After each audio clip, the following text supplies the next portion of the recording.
Hello, this is Shina Sam, and I'm back with Northern Exposure, and I'm delighted to be joined by Johnny Took from the mighty DMAs. Thank you so much for joining us, Johnny. How are you? I'm great, thank you. And you? Yeah, very well, thanks. You've had a very busy couple of weeks on the road. Yeah, it's been crazy, especially because I guess there's been such little touring in the last 18 months. So there was a lot of work getting the set back to this point, because I guess we kind of took for granted. We're a pretty hard touring band. So when the set and all the songs are kind of just in that almost muscle memory mode, you forget that it's actually taken a lot of work to get it to that point. Yeah, definitely. So kind of learning lots of the new songs off the Glow and off the last EP and curating the set again. It's been a lot of hard work, but I think around Ali Pally, we felt like we were really hitting our stride with it. I came to see you in Bath last week, and that was an amazing show as well. But I saw the videos from Ali Pally, and like the crowd was unbelievable. I literally got goosebumps seeing the video that you posted of Ali Pally. Bath was great too. Yeah.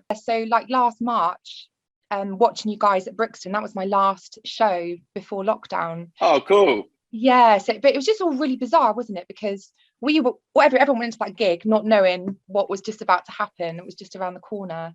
So how did you kind of feel like after that? Because I found it quite amazing as well that someone in your team decided to record like the whole Brixton show. And it was really kind of eerie, like watching it back last year, thinking, oh my God, like we had no idea at that moment, like what was coming. That's right. Yeah, we feel really fortunate about that. Obviously such extreme circumstances, but the fact that the whole show was recorded, even that we were able to do the live at Brixton record, because I guess during the pandemic as a band or an artist, you're constantly, oh, there you go, beautiful.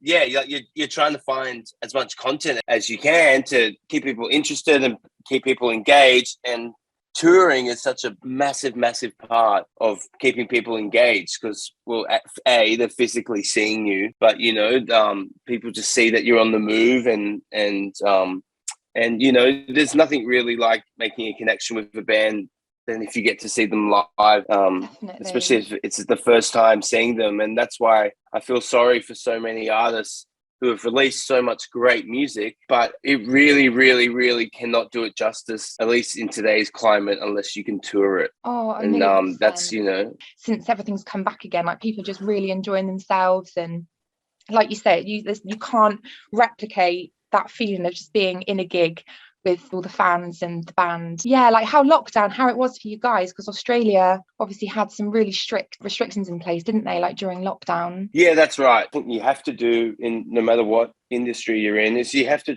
try and, I guess, be creative with the situation that you've been given.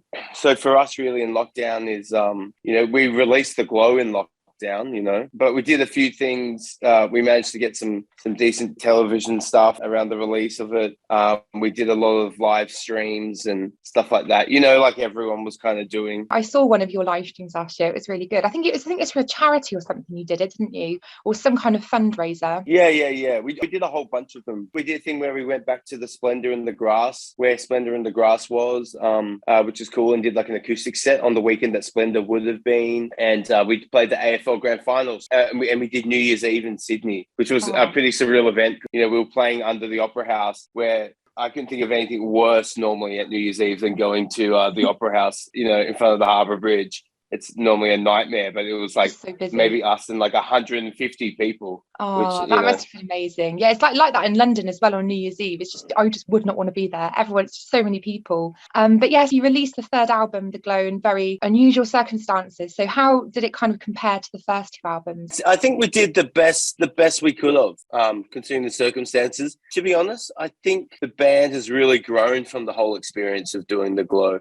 One thing we've tried to do every record is not make the same record again and again. Obviously, you naturally have, your songwriting style and the cohesiveness of Tommy's voice and all that kind of stuff. We've always tried to keep writing great songs, but also working on our production. And there's more electronic elements in The Glow, that we want to experiment with. Our first album, we recorded a huge chunk of it in my apartment, what I mean? Really? And we did the drums and the bass and the core in a little studio in Coogee, but then we did lots of the guitars and the vocals just in my apartment. Come a long way since then, but I like the fact that none of it's better or worse.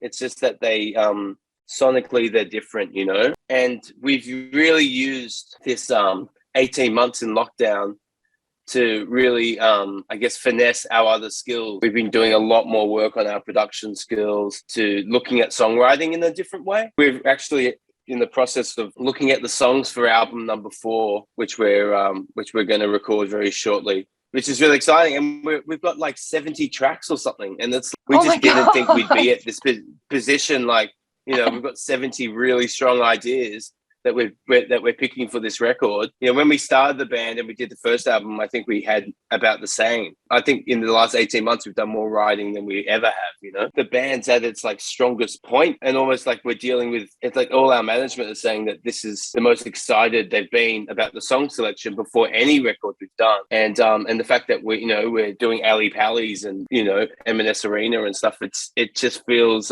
it feels like the band's in a really, really special spot at the moment. But it's good though, like using lockdown as a positive to actually take that time to focus on stuff that you might not have done so much because of touring and stuff. 100%, you know, bands evolved because of it. But that's great though, because obviously a 4th album, like most bands probably struggle after, because your debut album obviously blew everyone away. So I think there's a lot of pressure on bands to continue with the same kind of standard. But like you said, every album, there's just a slightly different take on it. And when I first heard like Life is Game of Change, and I was like, wow, DMAs have gone disco. It's absolutely amazing. Yeah. Like this UK tour, is this the first live dates that you played?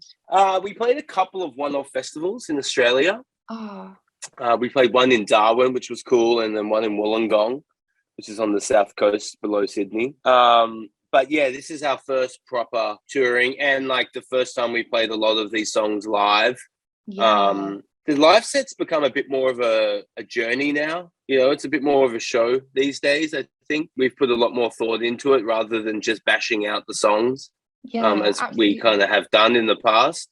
And I think there's a bit of a depth to it these days. It's nearly like an hour and a bit over an hour and a half, I think, now the set. I think it's like 18 songs if we play the encore. Yeah, that's brilliant. Yeah, because I've been watching you for years. I think you're probably one of my most watched bands like for the last like few years. So you definitely cool. How much you're growing, and obviously your UK fan base is huge. Do you have, like in Australia, do you have the same kind of like reaction? Because I think like your whole image is very, very British, I'd say. Kind of like your style and guitar sound is very synonymous with Britain. But do you have the same kind of support in Australia? We've got great support in Australia. It resonates on a different thing. It's like there's actually a lot of people from coastal towns that love the DMA's kind of sound, you know, which is cool. But I guess the main difference is in Australia, because of the population wise, there's only so far you can kind of take it, you know, and even when you do a national tour, you only play 6 dates, you know. Yeah, I suppose that's right. All you can do, and then even in our hometown, you know, we're doing a Horden Pavilion, which is probably the same size as Brixton Academy, you know, but we're doing Ali Pallies, which is twice the size of that, you know, like 10,000 people in London, you know, and then doing 7,000 people in Liverpool, you know, and the fact that you know, we're doing 24 dates in 30 days around the UK and Ireland, and, you know, on this tour, and you just can't do that type of touring in Australia. No. And it's quite sad as well, because where we learned so much about our sound and about playing live was from doing tours like that when we were first starting out. And I think we learned a lot from being on the road and doing this extreme touring that a lot of really, really great bands don't get the opportunity to learn in Australia, because it's really hard to fund a tour. Like, we did it. I've been in bands before. Me and Mason were in a band where we did a residency in Melbourne, and we lived in Sydney, and we drove 10 hours every Sunday morning at 4 a.m. Arrived at 5 p.m. for sound check. I mean, you have to fly to get to places. It's not like you can just hire a splitter van like you can here and do it on the cheap, you know. How many dates have you got left? I think you're in Portsmouth tonight, aren't you? Portsmouth tonight, and then we're doing Cardiff tomorrow, I believe. The island at the end. We do 2 shows in Belfast, and then and 2 shows in Dublin. Brilliant. Are you going back to Australia after? Oh, we're gonna stay on, and we're gonna record album number 4 in London. Oh, we're coming up quite soon then. Yeah, I think you're the first. I'm not even sure if I meant to say that, but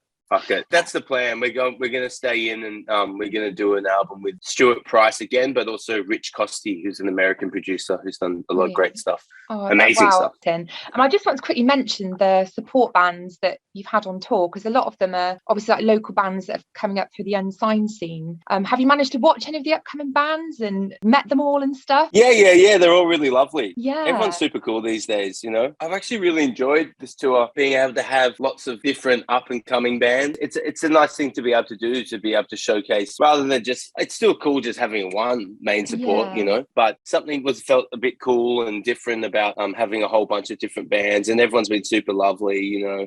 I knew the Voodoo guys from when I lived my time in Edinburgh. The Night Cafe, those guys are really lovely, and Rats and the guys from the K's. Everyone's been cool. Inns in Manchester as well. They were great. Yeah, no, it's a really nice idea. Like you say, probably logistically, it's quite difficult to sort out having a different support band in different areas. It gives them the opportunity to play to new fans and stuff. So yeah, it's great.